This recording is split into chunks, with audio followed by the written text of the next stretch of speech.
생에 가는 길 순탄하여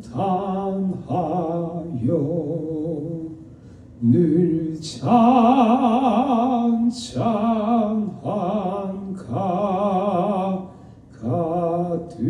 가든지 큰 풍파로 무섭고 어렵든지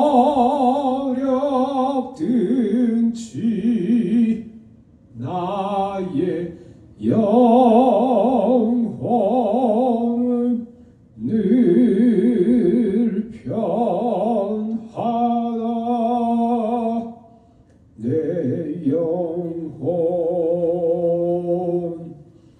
편안해. 내 영혼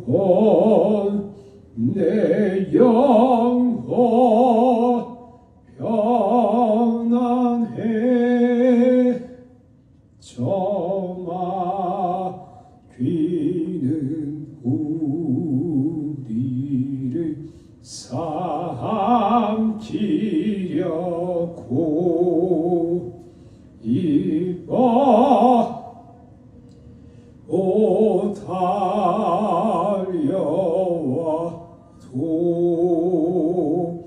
주 예수는 우리의 대장 되리. 그네 싸워서 이기리라. 내 영혼 편안해. 내 영혼 편안해. 내 죄은 제주 봄빛 같더라도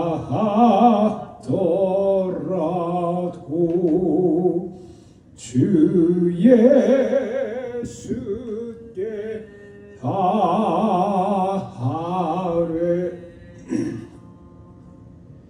그 십자가 비로소 다시 쓰사 있는 보다도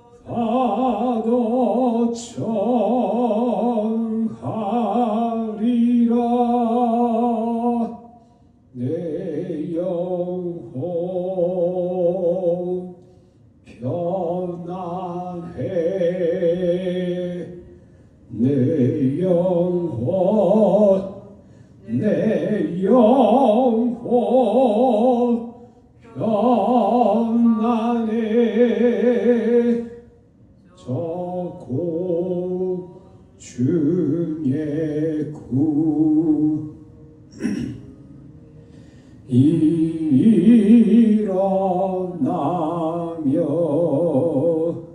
그 나팔이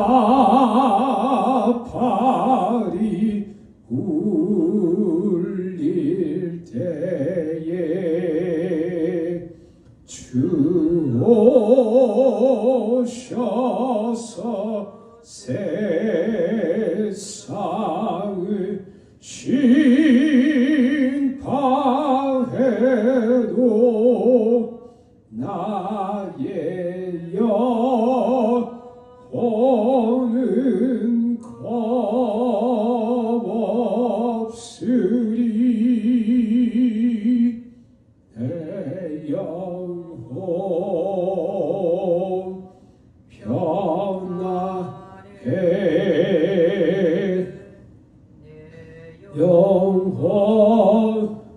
내 영혼 편안해. 같이 기도하겠습니다. 이 나라가 하나님의 손에 있나이다. 배척 간두의 작은 촛불처럼 자유와 민주주의와 시장 원리라는 중차대한 길을 내려놓고 사회주의와 분배에 집중하다 힘들고 어려운 처지에 놓여져 있나이다. 하나님이여, 하나님이여, 우리에게 각성의 시간과 배움의 시간을 허락하시고 잘 배우고 잘 각성해서 깨어 기도하며 하나님이 이 세계에 가르쳐 주신 자유의 길,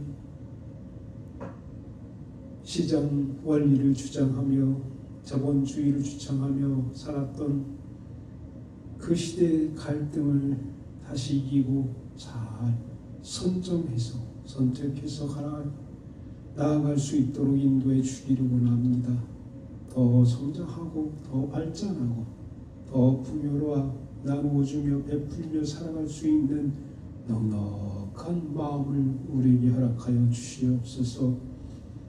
하나님, 전 세계가 AI의 전쟁으로 하나님 싸우고 있나이다. 주여 우리에게도 지혜와 총명을 허락하셔서 오래된 싸움에 새우등 터지는 일이 없도록 인도하시고 가야 할 길 잘 선정해서 걸어갈 수 있도록 지혜로움을 허락하여 주시옵소서.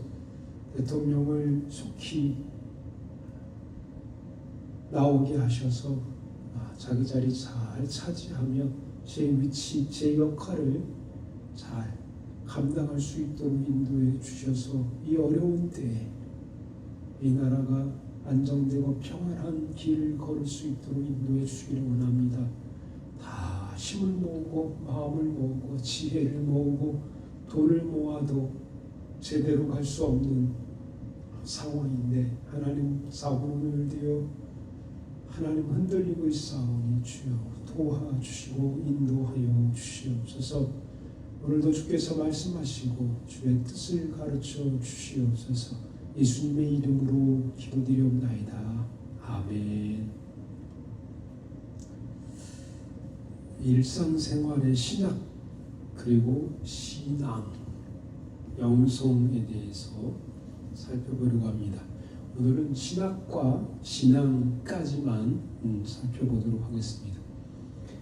일상생활이 왜 우리 삶의 중요한 부분을 차지하냐면 핵심적인 신앙생활이 있지만 그게 전부가 아니고 대부분 일상적인 삶으로 이렇게 뒤덮여 있기 때문에 그렇습니다.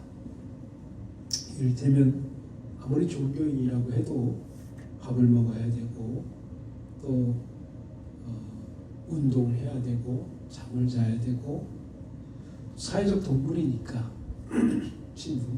이웃들과 함께 삶을 살아야 되고 그리고 나라의 시민과 국민의 역할을 또 강조받다 보면 국민으로서 역할을 다 하게 되는 거죠. 선거도 하고 또 정치적 색깔을 따라서 정당 활동도 하게 되고 또 이제 지역 주민과 함께 봉사활동도 해야 되는 사명들이 있기 때문에 상당수 하나님과의 관계도 중요하고 그것으로부터 출발을 하지만 그게 전부가 아니다. 그것은 그냥 코어, 핵심인 것이지 핵심.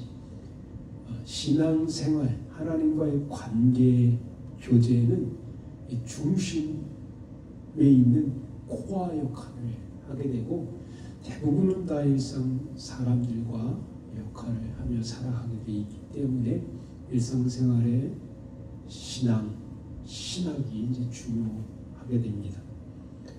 일상생활의 신학의 영역들 보면 일상생활에 대한 관심, 일상생활의 철학, 일상생활의 사회학 등 성경이 보여주는 일상생활의 관심 전통적으로 우리가 교회에서 일상생활에 무관심했던 전혀 다루지 않는 거죠.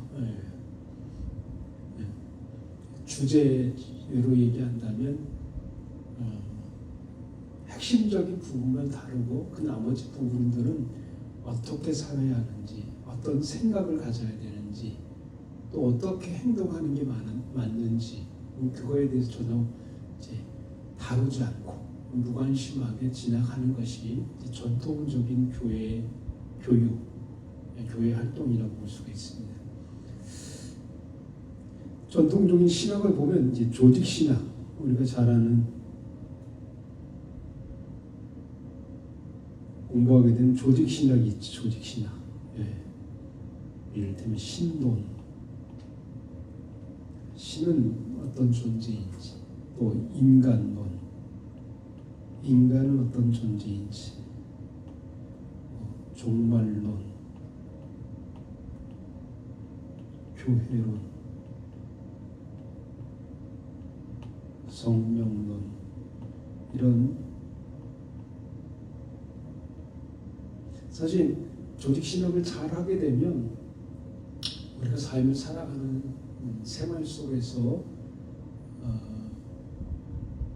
이렇게 대하게 되는, 맞닿게 되는 영역들의 어떤 답들 얻어갈 수 있어요. 이 깊이 공부하다 보면. 근데 이제 사실 깊이 공부하기 전에 질려버리는 거죠. 신론만 공부하다, 하나님에 대해서만 공부하다가 끝나버리고 이제 멈춰버리니까, 깊이 못 들어가니까 사실 일상생활에 대한 주제들을 다룰 수가 없는 것입니다.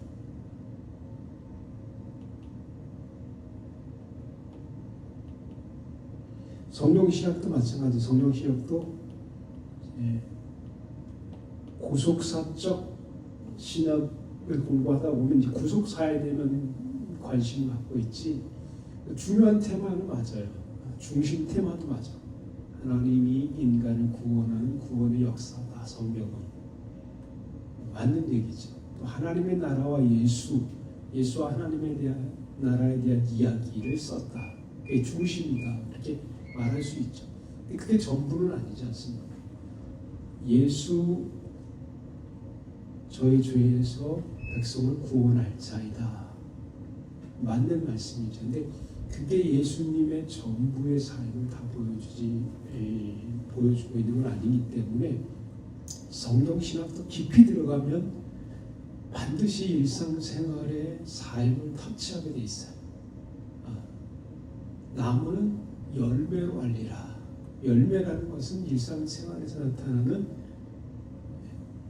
풍성한 삶인데, 나무, 원래 종자, 본질, 이런 본질적인 부분만 다루다 보면 나무에 나는 열매로 어떤 형태로 표현되어져야 되는지에 대해서 다루지 않게 되는 거죠. 그래서 깊이 들어가면 성령신학이 입장에서도 일상생활의 삶을 하나씩 터치할 수 있는데, 다룰 수가 있는데, 깊이 다루지 않다 보면 어느 순간에 멈춰버리게 되고, 멈춘 상태에서 그것만 반복적으로 이제 우리가 배워가게 되는 거죠.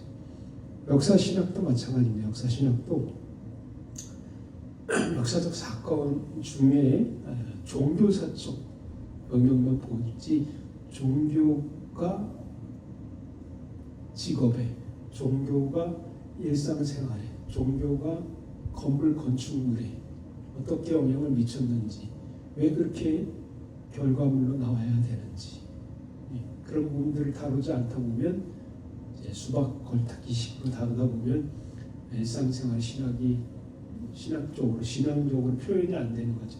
깊이 역사신학을 공부하면 심지어는 건축 양식이 왜 이렇게 나왔는지, 또 실내, 교회 인테리어 실내, 그리고 무대 장치, 그리고 사용되는 도구, 왜 개신교에서 사용되어지는 예배당의 구조하고 천주교의 예배당 구조가 다를 수밖에 없는지에 대한 그 결과물들을 알 수가 있어요.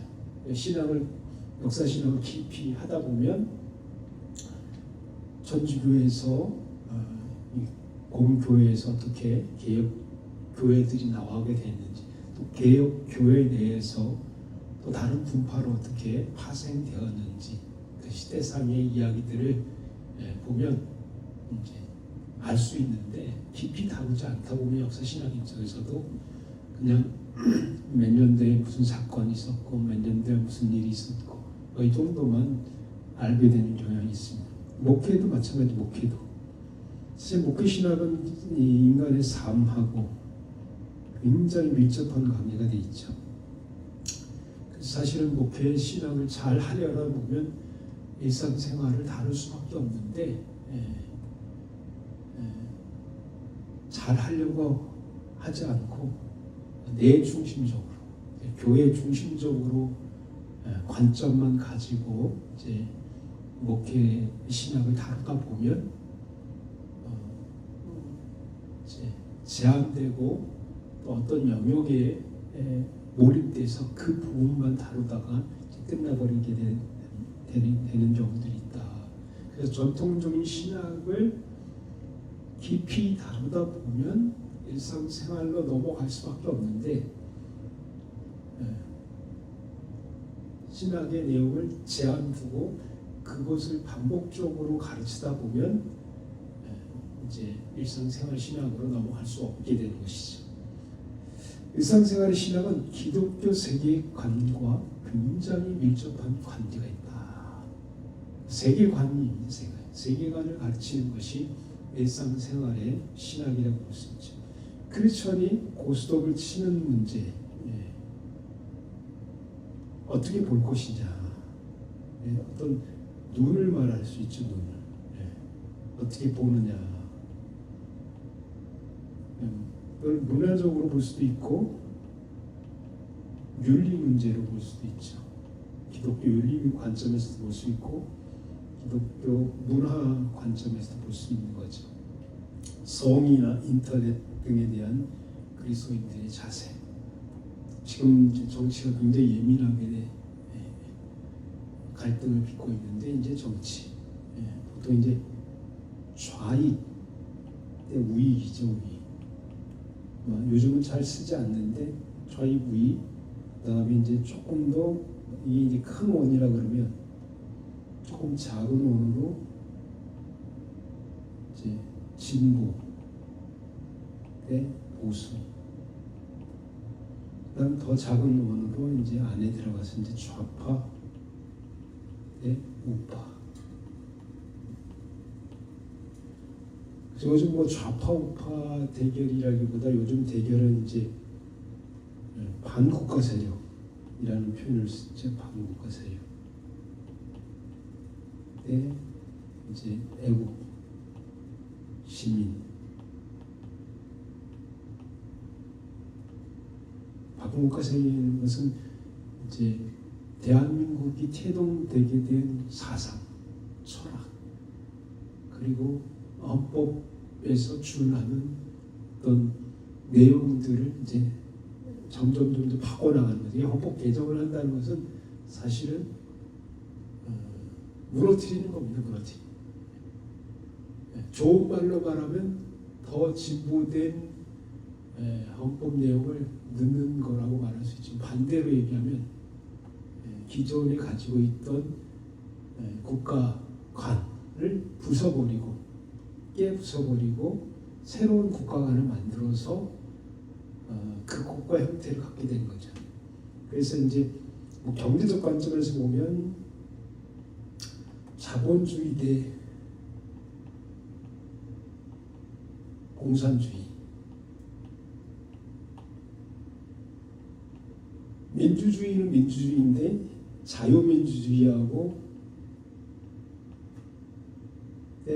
뭐 인민민주주의, 민주주의 있죠. 다 투표하고 다수결을 원칙에 위해서 뭔가를 결정하게 되는데 개인의 자유를 보장하는 사회와 사회 전체주의적 자세를 가지고 민주 투표를 해가지고 이제 운영해 나가는 중국이나 북한과 같이 인민민주주의 공화국 뭐 이런 표현을 쓰는 거죠. 그래서 전체주의 사상, 사회주의 사상이 그 나라를 지배하느냐, 아니면 자유로운 공화적 형태로 운영되느냐에 따라서 이제 차이를 볼 수 있죠.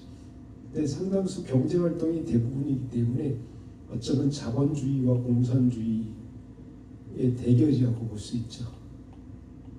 그리고 공산주의 개념보다는 약간 수종 공산주의 뭐 이런 표현을 수 있죠. 분배 문제에 있어서는 사회주의하고 개인의 자유를 굉장히 중요하게 여기는 형태의 길, 자유의 길과 노예의 길, 농노의 길도 이렇게 두 개로 나눠줄 수 있는데, 정치, 경제에 대해서 어떤 그리스도인들 어떤 자세를 갖는 게 맞는지, 그리스도인들이 어떤 자세를 갖는 게 맞는지, 장로교인들이 갖고 있는 사상하고, 이제 장로교인이라고 한다면 이제 칼빈이 주창하면서 만들어냈던 그 당시에 자본주의, 또 하나님의 절대 주권, 또 개인의 하나님과 개인 직접 만나면서 내가 하나님 앞에 나아갈 수 있다는 그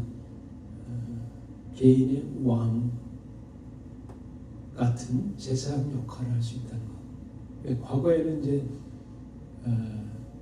추기경, 교황만 이제 모든 권한을 가지고 이제 뿌려주듯이 하는 거죠. 이게 천주교 구조하고 개신교 구조하고 굉장히 큰 차이를 보이고 있고, 또 여기서 그 당시 이제 루터나 이런 사람 주장했던 것처럼 하나님의 부르심, 직업으로의 소명, 직업 소명과도 연관이 돼 있죠. 정치, 경제, 인공지능에 대한 그리스도인들의 자세, 인자가 좀 빠졌는데, 인공지능이 이제 새롭게 나오면서 인공지능의 윤리가 있느냐, 인공지능에 기독교 세계가 들어가 있느냐, 이런 문제에 대해서 우리가 이제 다루어야 될 중차대한 그 시기에 우리가 봉착하고 있다는 것입니다. 신학의 체계, 신학은 하나님이 창조하셨다, 말씀과 기도로 거룩해질 수 있다. 이게 이제 창조의 원리죠. 그리고 타락의 원리, 아담의 죄악은 세상의 모든 것을 죄로 오염시켰다. 그리고 창조, 타락, 구속, 그 다음에 재림과 함께 완성된다. 이게 이제 창조, 타락, 구속, 재림과 함께 완성되는 이 신학 체계를 갖고 있죠. 그래서 하나님은 거룩하게 창조했지만 인간이 욕심 때문에 죄를 지어서 타락하게 되고, 그러나 예수 그리스도를 세상에 보내셔서 다시 구원하시면서 우리를 이제 거룩하게 만들어가는 거죠. 계속 우리가 또 자백하면서 발을 씻으면서 나라를 잘 관리하려고 노력하는 이유는 그냥 내버려두면 타락하고 악해지기 때문에, 인간의 욕심이 계속 잡초와 엉겅퀴들을 낼 수밖에 없으니까. 어쩌면 대한민국도 자유민주주의를 잃어버리고 사회주의, 전체주의로 계속 빠질 수밖에 없었던 중요한 이유는 내버려뒀기 때문에, 관리하지 않았기 때문에, 국민들이 신경 쓰지 않았기 때문에, 무관심이 낳은 타락의 형태가 아닌가. 그래서 끼리끼리 모든 권력을 다 발휘하면서 이제 조금 다른 종류의 생각을 갖는다든지, 좀 우파적인 세력을 갖는다든지, 또 자본주의 원리를 갖고 있는다든지, 그러면 이제 다 죽여버리는 거죠. 그냥 말도 못하게, 얘기도 나오지도 않아. 세상에 나오지도 않은 채로 그냥 사라져버리는 그런 시대가 됐어요. 굉장히 무서운 사회죠. 전체적으로 빠진. 근데 이게 침몰하기까지는 시간이 걸리니까 이제 서서히 개인의 자유를 추구하고 또 여유롭고 내가 더 많은 능력을 발휘할 수 있으며 살아갈 수 있는, 마음 편안하게 살 수 있는 그런 삶을 누리고 싶다 그러면 이제 미국으로, 호주로 떠나버리는 거죠. 해외로. 사실은 돈만 조금 생기면, 조금 여유만 있으면 다 가려고 하는 거예요. 왜? 한국 사회가 이미 사회주의, 전체주의로 빠져버렸기 때문에. 그래서 심지어는 한국 증시에 상장도 하지 않고 미국 증시에 상장해서 자본을 더 나올 수 있도록 계속 활력 있게 만들어가는 거죠. 이제는 공장도, 제조업 공장도 미국이 만드는 거예요. 왜냐면 미국은 보장해주고 지원해주고 더 비즈니스 잘하도록 하는데, 한국에서는 투자해도 투자금을 건지지 못한 채로 운영하다가 그냥 사라져버리는 거죠. 자본 잠식하면서 이제 비즈니스 안 하는 게 더 낫다라고 말할 정도로 한국에 살면 이것저것 눈치 보고 신경 쓰고 피곤하다, 그런 마음이 든다는 것은 이미 우리 사회가 전체주의와 사회주의로 빠졌기 때문에 생겨난 결과물이 아닌가. 사람에 대해서도 하나님의 형상으로 보거나, 처음에는 하나님의 형상으로 만들었죠. 죄인이 됐고 예수 그리스도는 새로운 피조물이 돼서 이제 새로운 피조물로서 이제 개혁하면서 살아가야 되는 것이죠. 직업의 신앙, 이런 하나님의 형상인 인간에게 주어진 사명, 특권이다. 일의 고통이 따르게 되었고 일이 우상이 되어버렸다. 모든 일은 죽게 하도 대하며 일이 주님이 되지 않도록 되지 않도록 해야 된다. 일이 주님이 되서는 안 되는 것이죠. 하나님의 선물, 성이라는 영역에서 하나님의 선물이죠. 그런가 또 한편으로 죄악의 통로이기도 해요. 또 한편으로는 거룩함으로 가는 길입니다. 세 가지가 공존하는 것이죠.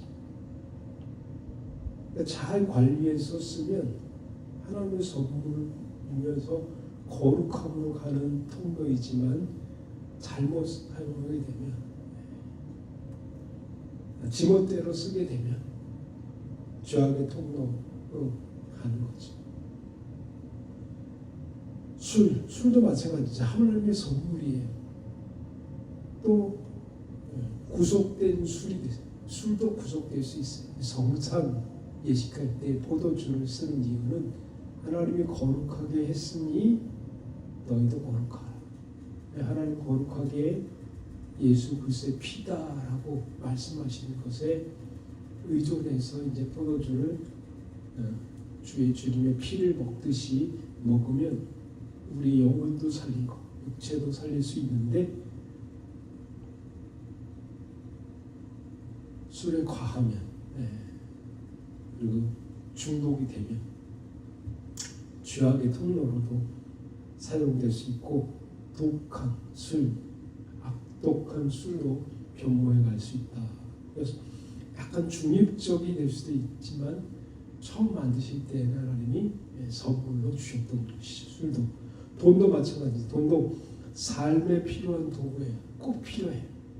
모든 일에 응용되는 일.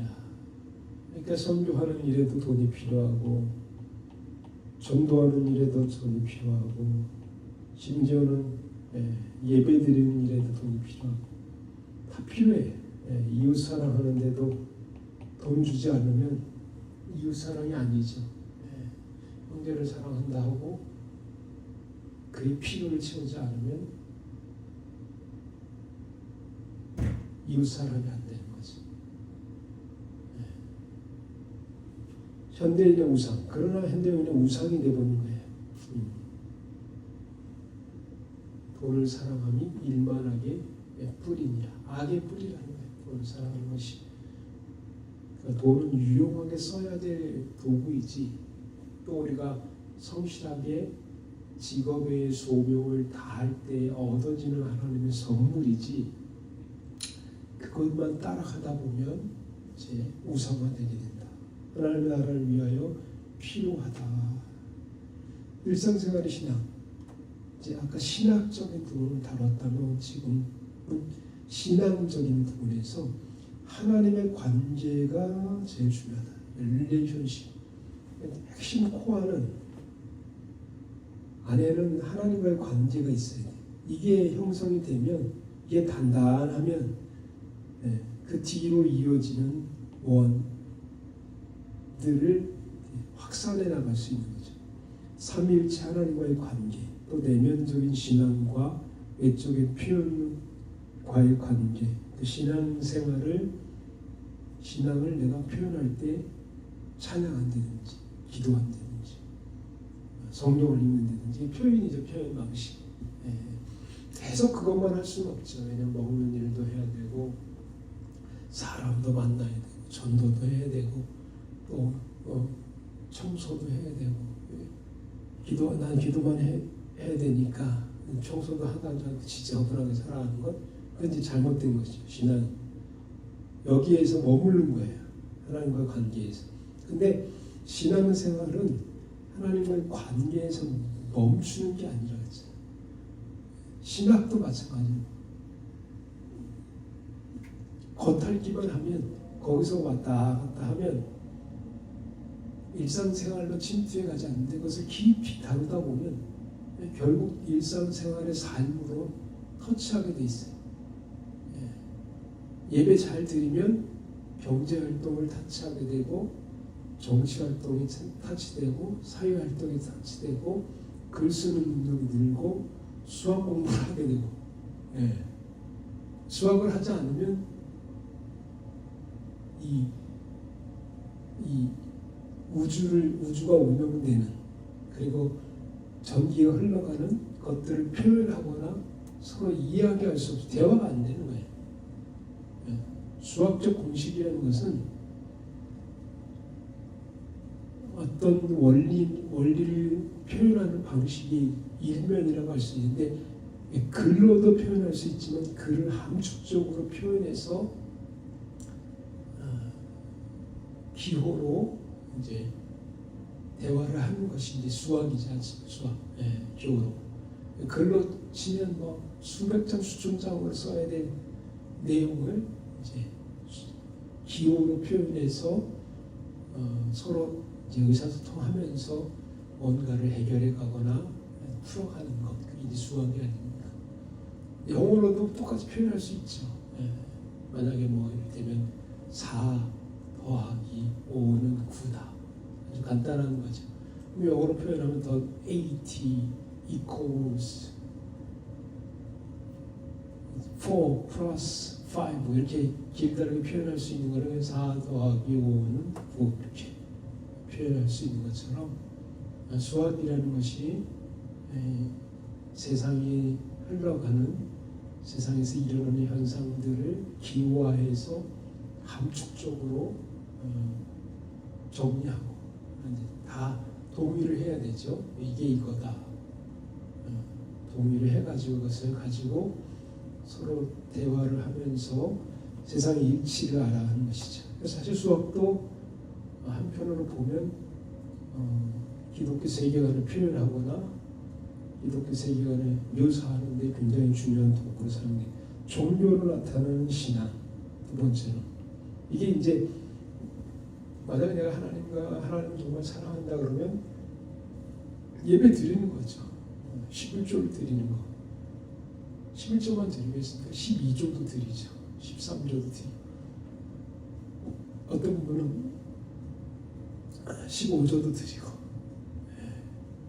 내가 더 많이 생기거나 더 어려워지면 10의 9조도 드릴 수 있는 거죠. 내가 먹고 쓰고 생활하는 거 10분의 1이면 돼. 나머지는 다 하나님께 드리게 되는 거죠. 하나님께 드린다는 것은 단지 뭐 교회에 드린다는 정도가 아니고 교회에 드린다는 것은 아주 핵심적인 부분이죠. 교회는 헌금이 안 들어오면 존립이 불가능해요. 존립이 불가해요. 11조를 안 드리면 존립 자체가 불가능합니다. 예. 국가가 세금을 안 내면 존립이 불가능한 거예요. 세금을 내야지 존립하는 거예요. 마찬가지로 교회는 11조 정도까지도 안 내면 존립 불가능해요. 12조도 내야 되고 13조도 내야 되고 14조도 내야 되고 19조도 낼 수 있으면 내면 교회가 더 풍성해지고 그 풍성한 교회가 또 다시 나에게 혜택으로 들어가는 거죠. 공동체를 유지하거나 필요를 따라서 나눠줄 수 있는 여력이 되는 거죠. 종교로서 나타나는 신앙, 우리가 신앙 고백이다. 신조도 신조, 사도신경을 고백하는 것처럼 그 신조, 사도신경이 이제 신조고 웨스트민스터 소요리 문답이나 대여리 문답이 이제 신조죠. 나는 무엇을 믿는가? 무엇을 믿는가? 신조로 나타나야 되고 그 다음에 예배드리는 예식, 예식 그리고 종교적인 체험, 종교적인 지식으로 나타날 수 있고 종교적인 활동으로 이제 두 번째 나타나는 거죠. 이때면 R1이 하나님과의 관계다.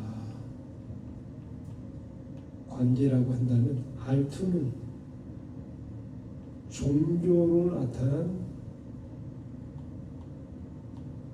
나타난 신앙, 종교로 나타난 신앙이 R2. 그 R2에는 그 사람들, 그 공동체의 그룹에 함께 동의하고 함께 인정하는 공통적인 요소로 나타나는 그게 이제 신조, 예배 형식, 그다음에 객관적인 체험, 객관적인 지식, 객관적인 활동 등 이게 이제 사람들과 사이에서 나타나는 형태로 나타나는 첫 번째 R1는 하나님과 관계에서 나타난 신앙이라고 한다면 R2는 사람들과의 관계에서 나타난 신앙이다라고 볼 수 있죠. 세 번째로는 R1도 있고 R2도 있지만 R3도 있다. R3다. 왜냐하면 신앙 공동체만 있는 게 아니고 사회 공동체가 있지 않습니까? 신앙이 없는 분들, 신앙이 다른 분들, 아직 신앙이 없는 분들, 가치관이 형성되지 않은 분들, 아니면 관심이 없는 분들, 뭐 다양한 종류의 사람들이 있기 때문에 그 사람들에게 내가 어떤 형태로 나타날 것인가와 더불어서 내가 사람과만 관계하는 게 아니고 동물이나 먹는 일이나 하는 일이나 이런 무용의 형태와도 관계를 가지면서 살아가는 존재이기 때문에 반드시 이 R3 관계가 생기겠는데 이게 이제 하나님과 관계고 이게 공동체의 신앙이라고 한다면 이거는 그 외에 기타 삶, 생활, 그 다음에 이제 나라 뭐 이런 등등등등 영역에서도 신앙이 표현돼야 된다.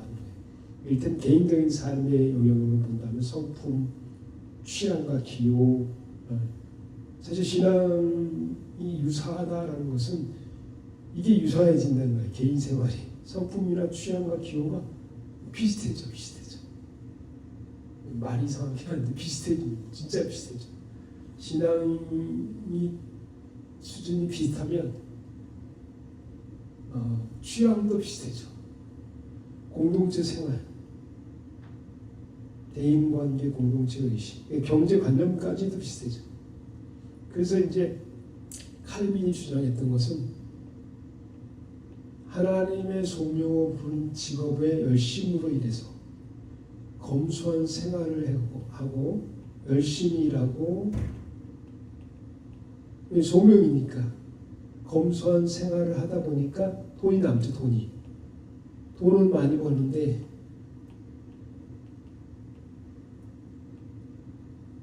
돈이 남아야 남아. 반드시 남게 돼 있어요. 그것을 왜냐면 내가 다 쓰지 못할 정도로 내가 너무 열심히 일하니까. 내가 너무 열심히 일해서 그래도 불구하고 검소한 생활을 하게 되니까 돈이 남으니까 이걸 재투자합니다. 재투자를 하니까 그것이 또 다시 생산을 하게 되고 더 많은 자산을 남기게 되는 거예요. 그래서 이게 자본주의의 뿌리가 된 겁니다. 자본주의 뿌리. 네, 재투자돼서 남는 거죠. 다 개개인이 다 열심히 일하고 검소한 생활을 하고 남은 것을 가지고 재투자하다 보니까. 근데 여기서 한두 명이 이제 얹혀 먹는 사람이 생기면 한 10사람이 벌어도 다 까먹어버려. 그 사람이. 근데 5명의 식구가 있는데 5명이 다 벌어. 다 10만 원씩 남아. 그 50만 원이 남지 않습니까? 50만 원을 재투자해. 그러면 5천 원씩 남아. 그래도 쌓여서 기하급수적으로 이제 자본이 증식되면서 부유해지는 거죠.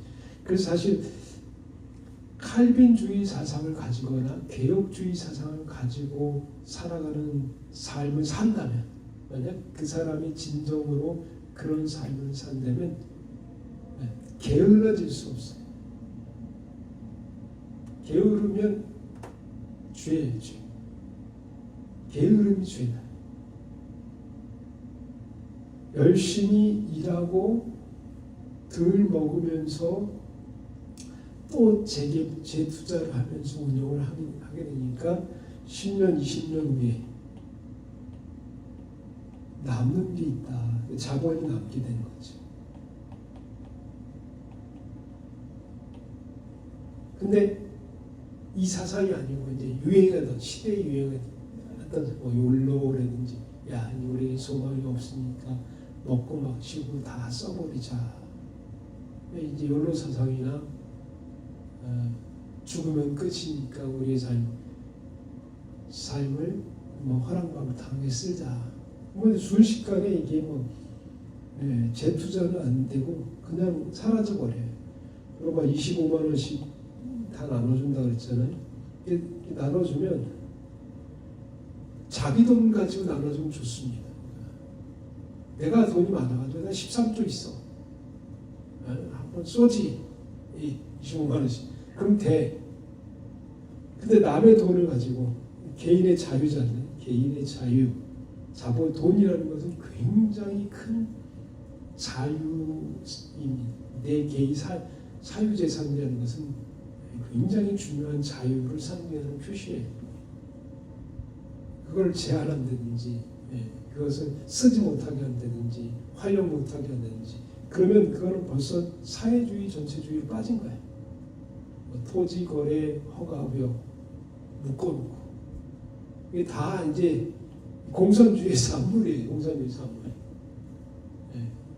자본주의가 왕성하게 일어나면 절대로 개인의 사유재산을 제한하면 안 돼요. 좀 느리게 가더라도. 왜냐하면 한번 제한을 하면 더 제한을 할 수밖에 없고 더 제한을 하면 더 통제를 할 수밖에 없는 구조로 가게 돼 있어요. 제가 한 얘기가 아니고 하이에크라는 사람이 이제 벌써 한 100년 전 가까이 됐죠. 100년 전부터 얘기했던 얘기예요. 자유의 길을 걸 것이냐, 노예의 길을 걸 것이냐. 이 두 가지 논쟁에 있어서 이제 그 당시 말로 사회주의, 공산주의가 굉장히 흉흉했던 시대였는데 유일하게 하이에크 한 사람만이 오스트리아 사람인데 안 된다. 전체주의, 사회주의는 반드시 파시즘, 독재주의로 빠질 수밖에 없다. 더 큰 제한을 하게 되고 다 가난해지고 일부 계층만 일부 독재자들만 부유할 수밖에 없다. 점점 가난해진다는 거예요. 이게 이제 실험적으로 이제 러시아나 중국이나 북한이라는 예를 들어서 이제 검증이 되지 않았습니까? 이미 검증된 사상이에요. 그러니까 개인의 자유를 제한하면 그게 좋아지는 것 같은데 나중에는 모든 사람을 다 노예로 만들고 급속히 가난해지는 길로 간다. 가정생활도 마찬가지. 부부관계, 부모에 대한 효, 자녀 양육 이런 문제들이 다 사실 신앙과 굉장히 밀접한 관계가 있습니다. 자녀 양육 문제, 부모에 대한 효 문제, 부부관계 이게 다 이제 종교 사상, 종교 철학과 밀접한 관계가 있어요. 물론 이제 유교하고 기독교와 약간 겹치는 부분도 있고 또 겹치지 않고 반대로 되는 경향도 있긴 한데 가정생활에 있어서는 모든 게 다 개인생활, 공동체생활, 가정생활이 일상생활의 신앙의 테두리 안에 있는 것이죠. 직장생활, 일중독, 직업윤리 이런 것들도 직장생활이죠. 요즘 이를테면 이제 지금 계엄 때문에 문제가 되지 않습니까? 계엄 때문에 문제가 됐는데 국무총리, 계엄군 내 진두지휘 국방부 장관, 그리고 이제 방첩사령관, 수도방위사령관 다 있지만 군인 직업생활, 직업윤리에 굉장히 맞는 행위를 한 것 같아요. 제가 보기에는. 굉장히 저 사람들이 있기 때문에 나라가 사는구나 그 생각을 하는 거죠. 그리고 군인이 국군 통수권자의 말을 안 들으면 누가 듣습니까? 나라가 아니죠. 국방부 장관의 말을 안 들으면 나라가 아니고요.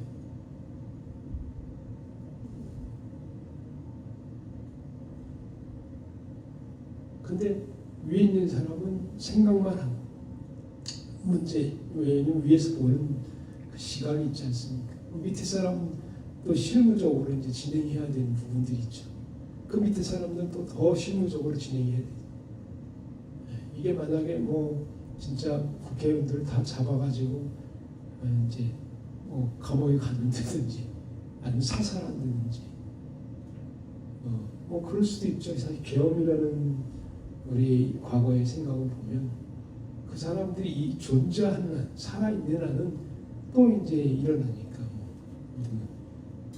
예전에 사화 같은 일을 보면 다 죽이지 않습니까? 3대에 걸쳐서 죽입니다. 그냥 죽여서도 안 돼.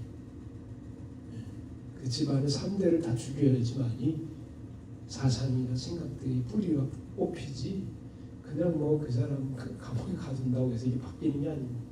절대로 안 바뀌어요. 회개하고 돌이켜서 전향하지 않는 한은 다 죽여야지만이 되는 거예요. 그 사람이 없어야지만이 돼요. 그래서 장난투로 너 공산주의 사상이 있으면 북한에 가. 그렇게 얘기하잖아요. 이게 쉽게 이게 사상이 바뀌는 게 아닙니다. 근데 그 잘못된 거죠 사실. 그 사람 돌아와서 전향해서 같은 생각을 가지고 열심히 일해서 또 개인의 자산, 자유를 보장하면서 이미 검증된 역사같이 검증된 사상 아닙니까? 자유민주주의가 인민민주주의에 비해서 훨씬 더 삶을 더 윤택하게 만들고 더 부유하게 만들고 더 잘 살게 만들 수 있다. 물론 힘듭니다. 이렇게 경쟁에서 살아간다는 것 힘들어요. 힘들지 않고 부유해지는 건 불가능해요. 힘들어요. 근데 힘든 부분만 보지 말고 재밌다고 생각하시면 되죠. 재밌다. 내 능력을 더 발휘할 수 있다. 내 지혜를 더 훨씬 더 배고파지는 거 먹다 보면 아무것도 하기 싫어. 나태해지는 게 인간의 본성인데 이 본성을 깨고 자기 개발에 계속 투자하고 또 투자하고 신경 써서 자기를 성장시켜 갈 수 있는 사회, 갈 수 있는 사회가 중요하지. 다 똘똘 뭉쳐가지고 들어오지도 못하게 하고 나가지도 못하게 하고 너 진짜 다 죽여버리는 전체주의 사회는 소망이 없어요. 꼭 개구리 물 위에 물속에 들어갔다가 불이 조금씩 밝아지면서 죽어가는 것 같아요. 대한민국에는 호가 죽어가요. 언제 죽을지 모르지만 서서히 죽어갈 수밖에 없어요. 직업 윤리하고도 연관돼 있지. 사회생활, 시민의식, 사회참여, 정치적인 관심. 과거에 이제 가스라이팅을 한 거죠. 사실 종교인들이 정치 활동을 하면 안 된다. 계속 가스라이팅을 했어요. 이미 이제 독재 시대 때부터 그랬어요. 독재 시대 때부터 너는 너 일을 하고 나는 내 일을 하고 너는 이 일을 하고 나는 나의 자리를 차지하고 이게 이제 기본적인 생각이에요. 왕정제도 시대도 똑같아요. 그런데 사실 정치에 대한 연관이 없는 영역이 어디 있겠습니까? 계속 부딪히죠. 법을 만들면 그 법에 준해서 살아가게 돼 있는데 법을 만드는 사람들이 권력을 가지고 법을 만들면 그냥 해야 되는 거죠. 과거에는 없었어요. 족쇄가 없었는데 족쇄가 하나씩 생기는 거예요. 너는 이쪽으로만 가라. 구획 정립병. 너는 이쪽에서만 살아라. 너는 이곳에만 하라. 너는 이만큼만 받아라. 다 이제 이 정치적 결과죠. 권력 가진 사람이 법을 만들고 그 법 만든 거 가지고 법치주의라는 게 말이 법치주의지 국민이 만든 법이면 괜찮아. 내가 만든 법이면 괜찮아. 내가 지켜. 내가 만든 게 아니야. 응? 어떤 사람, 어떤 집단의 이득을 위해서 법을 만들어 놓고 그걸 전혀 신경 안 썼던 사람들에게 너도 이렇게 해야 돼. 법치주의에 이거 아니야. 그거 법치주의라고 말하기 힘들어. 그 법을 가지고 권력을 행사하는 거야. 힘을 행사하는 거야. 몽둥이를 쓰는 거야. 법을. 이게 무서운 거야. 겉을 보기에는 법이야. 법전이야. 근데 맞으면 몽둥이야. 지나치게 권력을 가진 사람들이 잘해야 돼. 그래서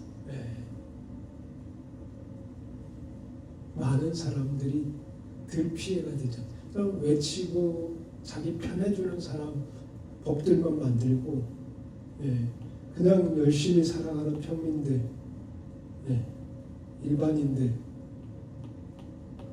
말 없이 군말 없이 살아가는 사람들을 위해서 만든 법이 아닐 경우에는 이게 한 번, 두 번 올 때는 그래, 아이고 힘든 세상 힘들어졌다 이렇게 하지만 나중에는 폭발하는 거지. 폭발해가지고 법 만드는 사람을 무시하게 돼. 법을 집행하는 사람들을 무시하게 돼. 법대로 행정하는 사람들을 무시하게 돼. 그러면 이제 나라가 무너지는 거죠. 나라 근간이 무너지는 거죠. 그래서 정치적 관심 부분에 있어서도 모든 사람이 같이, 모든 국민이 같이 신경을 써야 돼. 개인의 자유가 타치받지 않도록 법을 만들 때 잘해야 되는 거죠. 더더욱 대다수의 사람들이 가만히 있다고 가만히 있다고 이제 가만히 된다. 가만히 있다고 가만히 있는 게 아니에요. 굉장히 법 만드는 사람들이 잘해야 돼. 여기까지 일상생활의 신학을 마치고 다음번에는 신앙,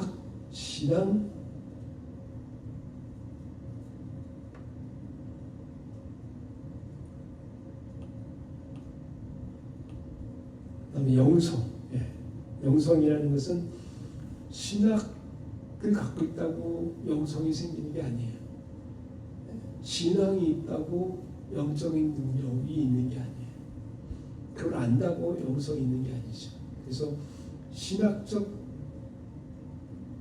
가치관도 가져야 되고, 그 다음에 신앙적 마음, 어떻게 신앙 표현이 되는지 영역도 알아야 되고, 더불어서 영성을, 일상생활의 영성을 키우는 것, 제대로 사는 거죠. 제대로 하나님의 사람답게 사는 것, 제대로 크리스천답게 사는 것, 그 영성을 다루도록 하겠습니다. 기도하겠습니다. 하나님 아버지, 사랑하는 성도들이 하나님의 말씀을 내 삶과 밀접한 연관을 짓게 되기를 원합니다.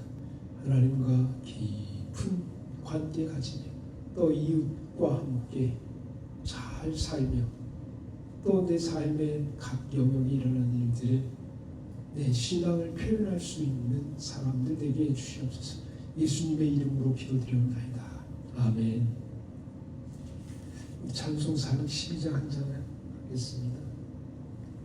내 영혼의 그 깊은 데서 맑은 가락이 울려나네.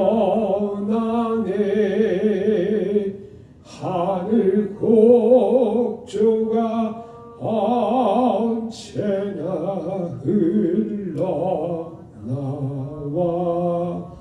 내 영혼을 고이 싸네.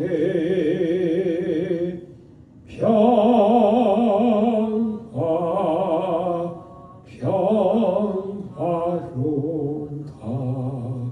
하늘 위에서 내려오네. 그 사랑의 물결이 영원토록 내 영혼을 덮으소서. 내 마음속에 솟아나 이 평화를 깊이 묻지 보배로다. 나의 보화를 캐내어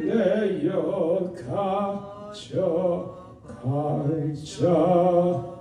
그 아무도 없으리라.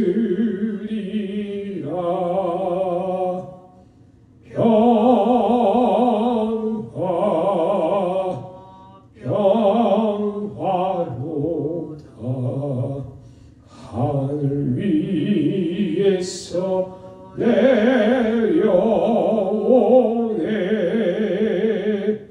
그 사랑의 물결이 영원토록 내 영혼을 덮으소서.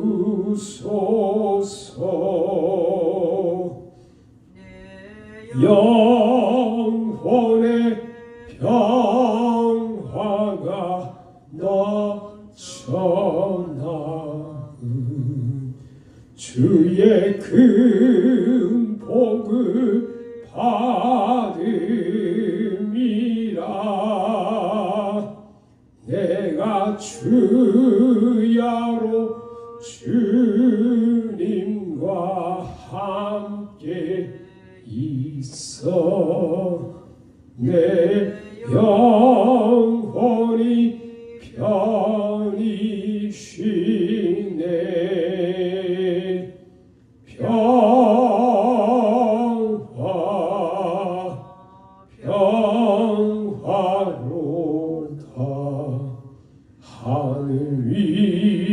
위에서 내려오네.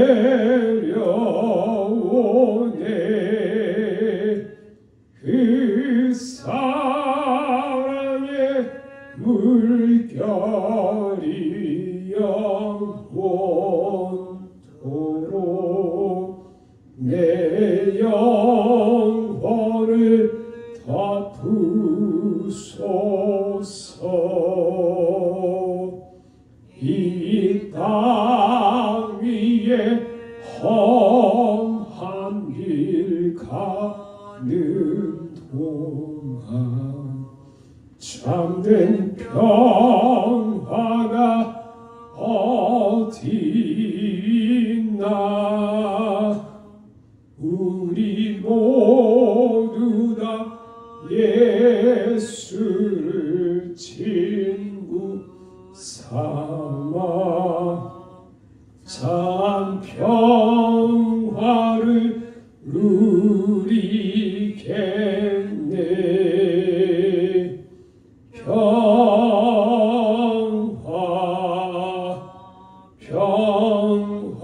평화로다. 하늘 위에서 내려오네. 그 사랑의 물결이 영원토록 내 영